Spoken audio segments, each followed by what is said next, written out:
This is Things You Might Not Have Heard. I am Jacob Payne, and for you today, 10 stories in the queue from the weekend, vetted by you as conversational, covering events and pop culture news. Today, we're talking to Donald Trump doing the fry thing and some other things. WNBA news, and J Hope is now free. He wasn't really in prison, but he's free to go back to being smooth like butter and things like that. We'll explain the vetting process, how the stories we're telling you today got to be in the stories we're telling you today, and bring you some other things as well. So stick around for all how that explanation goes. A little bit of insight on what we do and how we do it. Go to our website. This is theconversationproject.com. And you can also email us for conversation and complaints. The conversation inbox, gmail.com. Anytime, it's up to you to kind of do that.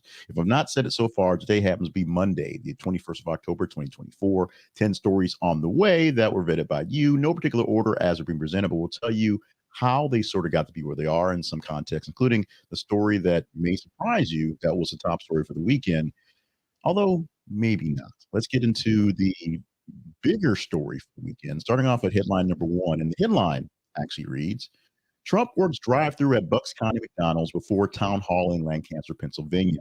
And that's what happened. You have video of Donald Trump showing to the McDonald's saying, I've always loved McDonald's. I love the fries. I always want to work here. My candidates, my other person running against, she says she did, but that's a lie. So can I work at McDonald's? I want to work the fry counter. There's the fry counter, the fry station. And so he did that. He went in the back, and some guy showed him how to drop fries and put salt on fries. I love the salt. The salt is awesome. Did that stuff. Then he worked a drive-thru. He handed out orders to drive-thru. Now, let's get real. Donald Trump didn't just show up at a McDonald's and start working. Donald Trump had the whole place shut down, number one, and the people who went through the drive-thru were vetted by Secret Service before they went to get their orders. So essentially, somebody stood there and was like, "Yeah, no, you're not getting the order. No fat. So you don't need Big Macs today. Back the line. Go to Jack in the Box." So it was completely staged. Of course, it was completely staged, and it went into a completely staged rally there that night. But this wasn't the honest thing done by Mr. Trump this weekend. Oh no, no, no, no, no, no. He spoke at the home of Arnold Palmer, and instead of talking about the lovely lemonade and sweet tea drinks that are named after him, went on to this weird sort of rant about how Arnold Palmer was a real man. And when he took showers in the locker rooms after matches, the guys really knew he was a real man. Wink, wink, nod, nod. That was the speaking point. That was the thing that caught people's attention this weekend from Mr. Donald J. Trump. We are now 16 days or so away from the election. It's 3 Tuesdays from now. And at some point in time, we will have an answer on whether we'll get more Donald Trump or get a little more Kamala Harris. And then we'll see what government we actually deserve going forward. Let's move on to the story at number two. Good news, we think.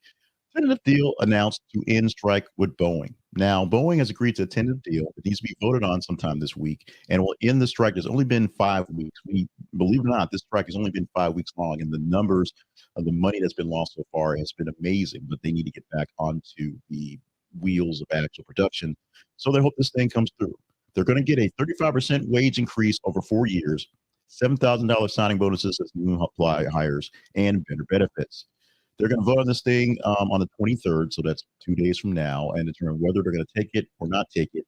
33,000 workers are on strike right now, and as you've said many times, we bring this up, there are 3 production lines of major airplanes that aren't being completed, which means big money not being made, sold, purchased, or delivered by Boeing at the moment. We hope this strike is over soon. We hope everything comes back to normal. We want the best out of this going forward. We'll see what the workers think in a few days.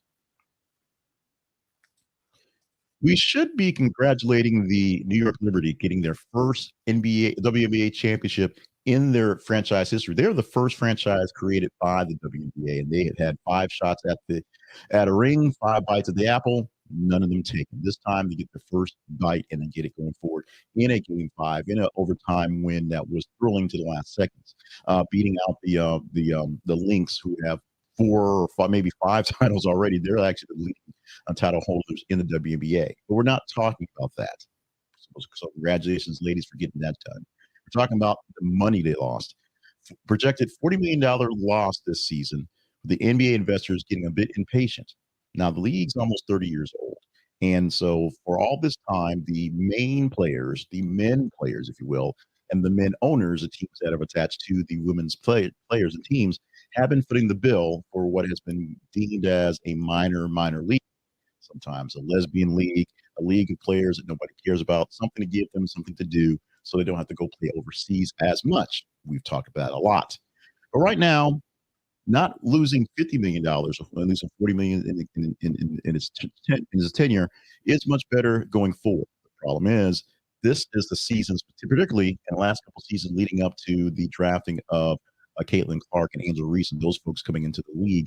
We're supposed to bring in a lot of money, a lot of eyeballs. Yes, a lot of money, not quite. Only losing $10 million less than you thought you're going to lose is not actually great business.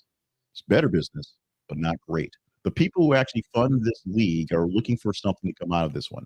Many minor league leagues and many major minor league leagues have folded, refolded. How many? We talk about a new football secondary league every single year because they try to do it and it don't make no money. We talk about soccer league going over and over again, men's and women's, to give the men something to do here, not have to play overseas, and they don't make no money. WNBA don't make no money. And if you're going to start paying some of these players more money to be more, and they're complaining about the men making so much extra money, the problem is the women aren't making any money, which is a real contention. However, how do you fix this? We will see what happens next season. And if number one, if the eyeballs stay for next season, number two, if the money gets right, if the sponsors jump in, if they realize this is something they can get into this upcoming season, because they missed out on the first season of the big drafts, let's say.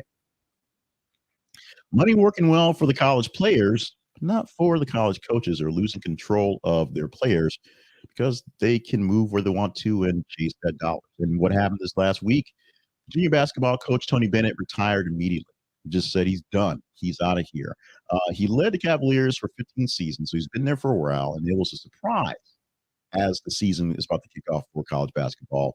And the robot editor talks about his legacy, national championships, multiple conference titles, all that great stuff. But here's what he actually did this for. This is why it happened. NIL money and the transfer portal.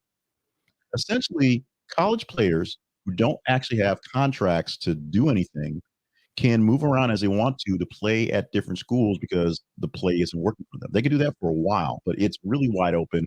And that was opened up because coaches don't have a guarantee and they move around all over the place. And the name, image, and likeness numbers is coming up big for some big time players. Players who have cachet and names coming into things, famous kids of famous players, or players who get the national spotlight can make big money. Caitlin Clark made pretty big money while she played college basketball for name, images, and likeness. She's making slightly less money as a player, but she has endorsements to make it up. It is what it is. It's the truth. And now that college coaches don't have the power to under their thumb to put down players to make them do stuff because they can go someplace else, it's getting harder for college athletics or amateur athletics. Well, Tony Bennett said, I got enough money. I give up. I'm done. I'm not sure what he's going to do for the season. He'll probably picked up as an analyst someplace because they always have spaces for these guys. But as far as coaching, he's giving it up for a bit. One more quick sports story to get in here that is on another level of amateur, which may not be so amateur. And this is one that's been making around since it was a late story last week, and it's here now. So let's talk about it. Let's go deeper into it. A high school football team gets a 68-0 win, playing one playoff game with 11 players total. They only had enough people to field one side of the ball. So all 11 players played both sides for an entire game and won 68-0. Now, don't feel bad for them in the first place because Westinghouse Academy has won like the last 5 league championships for Pittsburgh area city league high schools. They are pretty impressive. And the team they beat earlier in the season 68-0 with a full team. But what happened was the prior week, there was a fight. There was a big scuffle on the field, and 27 players essentially left the bench. And all 27 players got suspended for this game. So they sat in the stands and watched the game.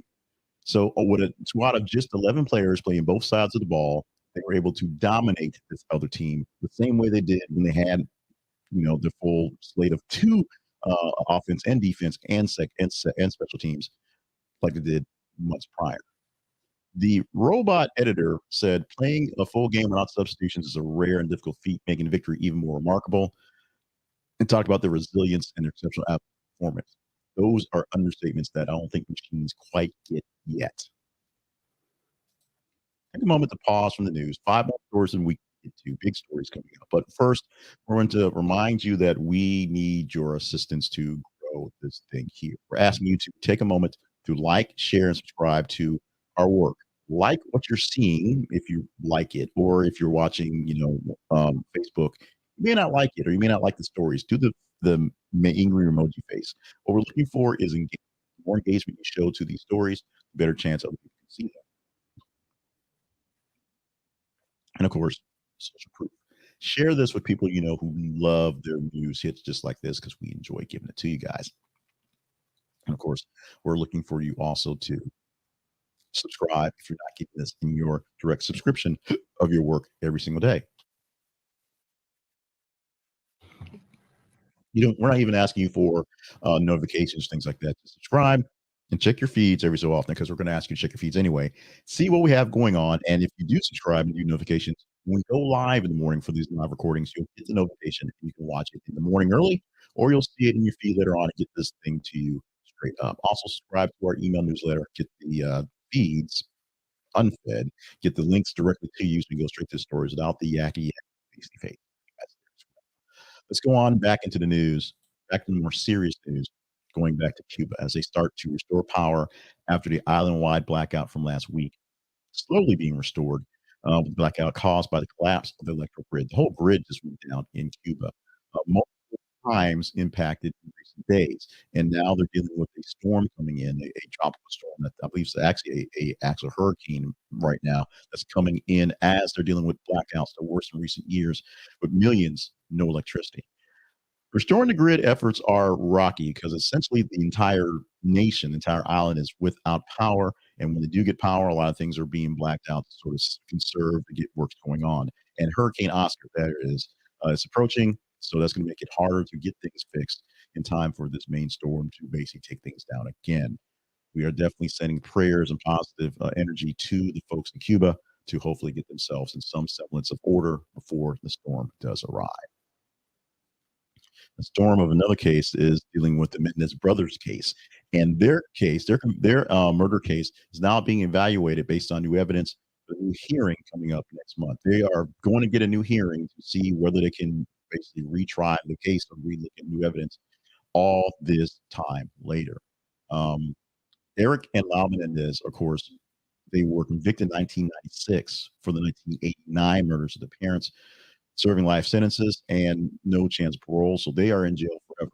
Last week, a large gathering of their family members came about to say, based on evidence that's come to light now, based on how people are seeing things in the new Netflix docuseries, based on time and the way we see things here, because of the allegations of sexual abuse by their father, these boys would not be in jail for this long if the case were brought to trial in this day and age. We've evolved, if you will.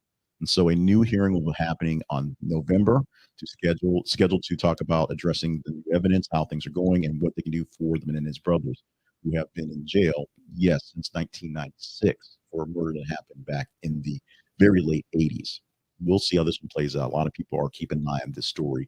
True crime's always sort of been a thing, as the crime genre is what drove television in the early days, or radio in the early days, and things like Dateline and even Unsolved Mysteries, things where you don't really know what happened to people, is something that people really get into. In a case where true crime is coming in there, we may see, and we have seen many overturning convictions, many changing the stories based on new evidence, new techniques, DNA, and all. Maybe we'll see something new in this case coming soon. Rejoice. Although you may be too old for the teeny pop bands of K-pop right now, J Hope is back with the band, so they can go back to their big music and continue their war on the hearts and minds of kids these days, I guess. As J Hope has finished his mandatory military service in his South Korean enlistment. 18 months military service by in South Korea. He has finished his and discharged on October 17th, 2024. Greeted by Jin and many other fans and other members at the release. The completion of military service marks a significant moment as BTS continues to navigate their career mandatory military duty service. They haven't all hit their service ranks yet. There's like 7 guys in this band, so over time they will get their time in. And of course, Korea kind of needs them to keep their economy going by making music. So they'll make some music for a while, then another 2 will probably get their time in. Eventually, they'll all be done. What happens with K-pop bands as they get older? What happens with manufactured bands like this as they get older, stay in the world of music? I guess we'll find out in the next couple of years as a K-pop fan becoming some of these guys now hitting that round age of 30 to see what happens and if the fans around the world and in South Korea will stick. We have brought up the show, The Secret Lives of Mormon Wives, a few times over the course of its life. And it's mostly because it just seems so ridiculous, because the show actually is kind of ridiculous. And this genre is ridiculous, and the whole thing is ridiculous, but it keeps popping up as being weird, if not just bad TV. Guess what? Survey finds that shows like The Secret Lives of Mormon Wives are wreaking havoc on the mental health of moms. It's not just bad TV, it's bad for your health TV. Recent survey shows that shows like this negatively affecting mothers' mental health. Many moms reported feeling the mom guilt and pressure to achieve unrealistic standards after watching such shows and following mom talk influencers, which highlight idolized portrayals of motherhood. The growing pressure to contribute to increased stress, anxiety, and a sense of inadequacy among many viewers. Seeing the fakeness of stuff going on and not being able to distinguish, the fact that, mommy put on a whole bunch of makeup and took a shower and got a glam set up to look like she came out of a bed, rolled out, and just took care of kids is a problem. And we think of it as a problem for kids. Kids see glamorized, idolized people and can't process these things because they're young and their brains aren't quite formed. Us adults who have formed brains get sucked into the same things. We see, big guys flexing on Instagram and saying, I got money. And so guys think, hey, I need to start flexing and get more money. We see the trad wives, which is a big old trend of people overly indulging in the thought process of I can stay at home and I can take care of my man and he'll take care of us. To find out that many of these people are basically in indentured servitude. And when their husbands leave them, in many cases, they've got no skills and they can do nothing but, wearing pretty clothes and baking apple pies for a while. They have to get real jobs.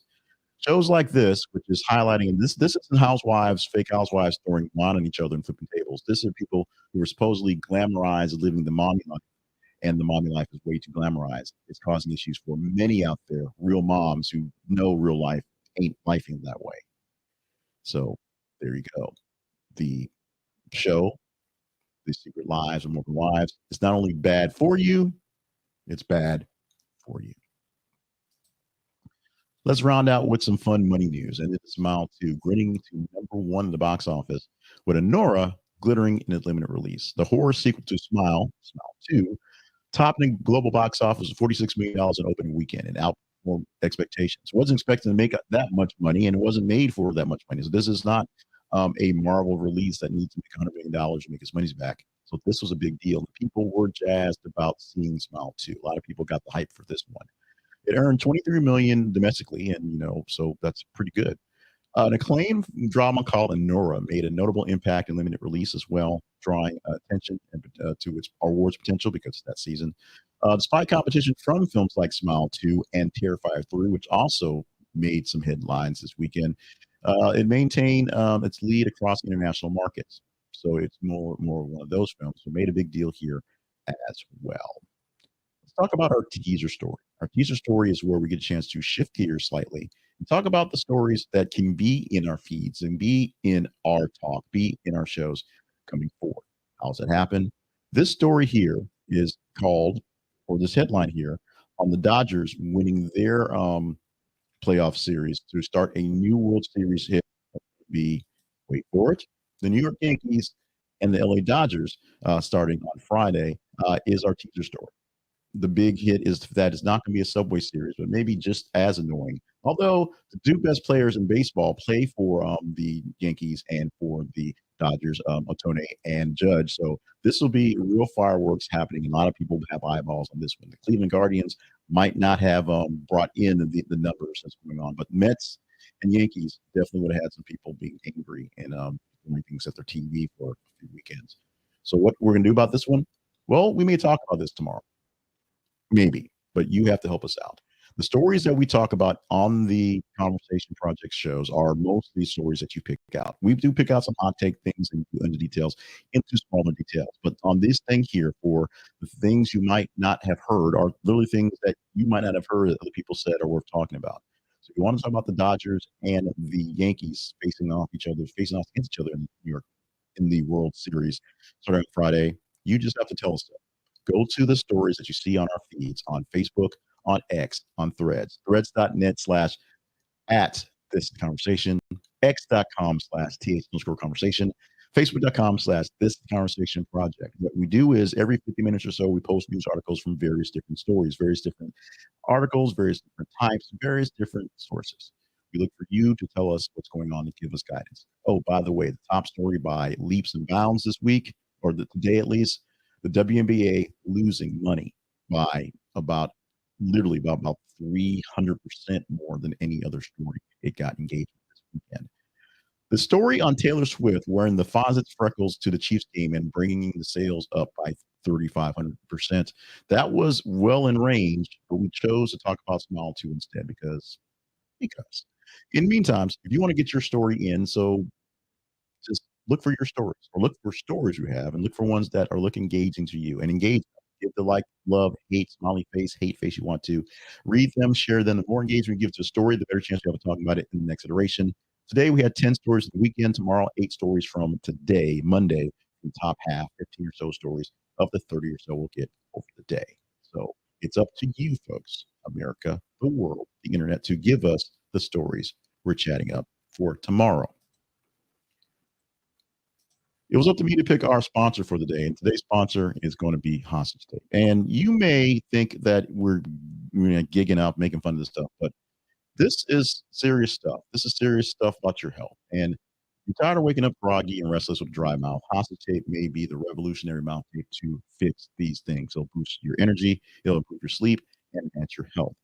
Mouth breathing is a serious issue for people who snore and people who just get bad rest, poor oxygen flow, and disrupted rest overnight. So gently putting a piece of hostage tape over your mouth, which doesn't hurt. It's soft, it's supple. It'll keep your mouth closed and encourage you to breathe through your nose. Because your mouth is closed, better breathing. Proven to provide deeper and more restful sleep.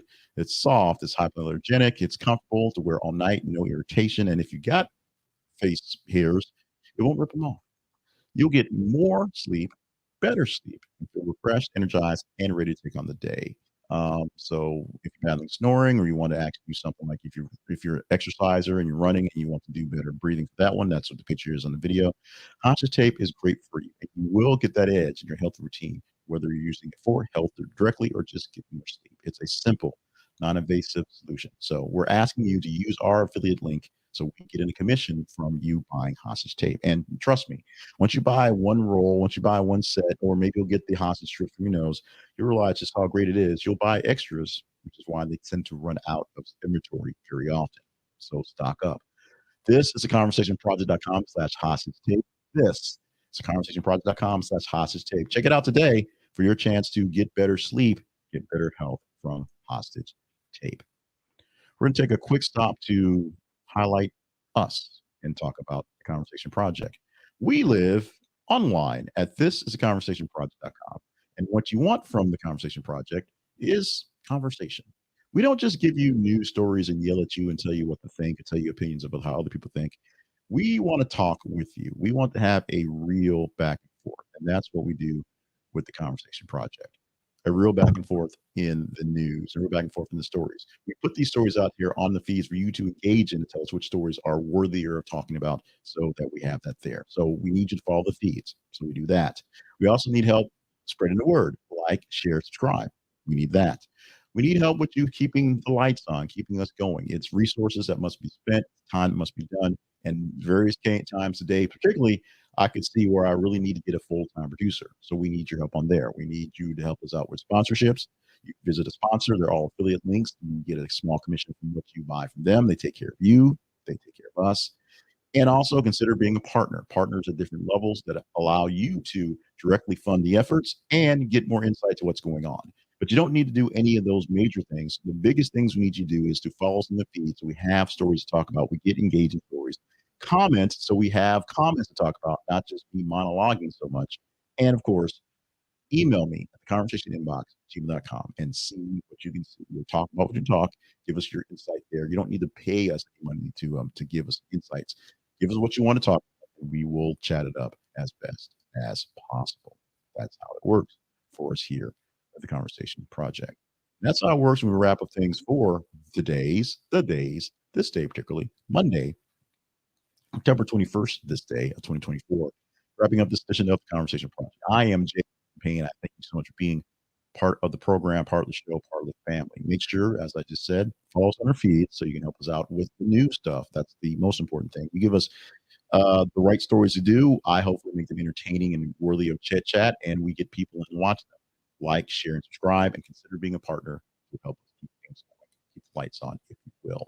Love you guys. We so much. Tomorrow, 8 stories will be queued up for you to engage in, but you have to engage in us first to tell us what stories they are. So let's get at it.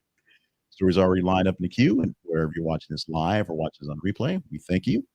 We'll see you again for tomorrow's edition of Things You Might Not Have Heard.